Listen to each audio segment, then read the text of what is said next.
वालेकुम भाई मिस्त्री साहब जेको असांजे माइट जी जेको काफ़ी मुकमल थी वई आहे बाक़ी थोरी बाउंड्री जेकी ॾियणी आहे जेको आहे ॿार वेहनि हिते शाम जे टाइम जेको आहे वेहनि गर्मी आहे छो जो हींअर गर्मी हले पई त शाम जे टाइम जेको जामशोर जी हवा माशाल्लाह ॾाढी थधी हूंदी आहे हुनजो जेको आहे सो मज़ो वठण जे लाइ हवा जो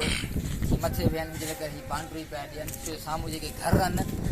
उहे जेको आहे हिननि जो नज़र हेॾा नथी अची सघे या हिननि जी नज़र होॾा न वञी सघे हीअ माशाल्लाह ॾिसो तव्हांखे ॾेखारियूं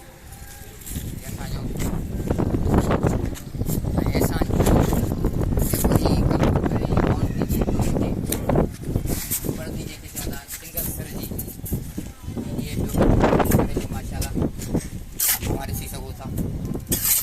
एहसान जोयो साहब बाबा जी तव्हां कॾहिं खां कमु पिया कयो ही मिस्त्री जो 18 साल थी विया 18 साल हिते तव्हांखे घणा ॾींहं थिया आहिनि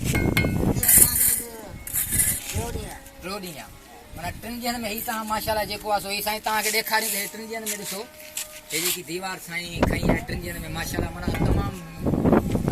ज़बरदस्त तरीक़े सां निहायत ख़ूबसूरती सां ॾेखारियूं ऐं सही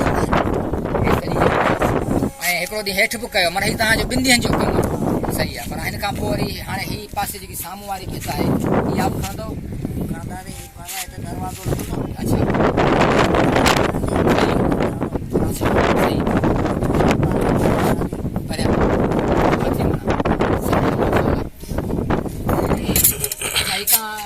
कमु घणे में खयो आहे ही तव्हां कमु घणे में खयो आहे मज़दूरी जे हिसाब सां 15,000 माना जंहिंमें हीअ बाउंड्री बि आहे हुन खां पोइ अलम पार्क जी धिकी आहे हेॾा हीअ जेको गेट लॻंदो मथे इहो बि आहे माना इहो सभु मिलाए करे माना 15,000 माना मिस्त्री जी मज़दूरी जी अलॻि मज़दूरी अच्छा मज़दूरनि सां कयो माना अॼु मुकमल थी वेंदो तव्हांजो कमु माशाल्लाह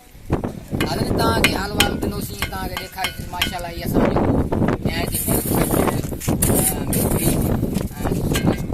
सॉरी महिराणी यूनिवर्सिटी जो जेको आहे सो मुलाज़िम बि आहे ऐं जॾहिं छंछरु जेकी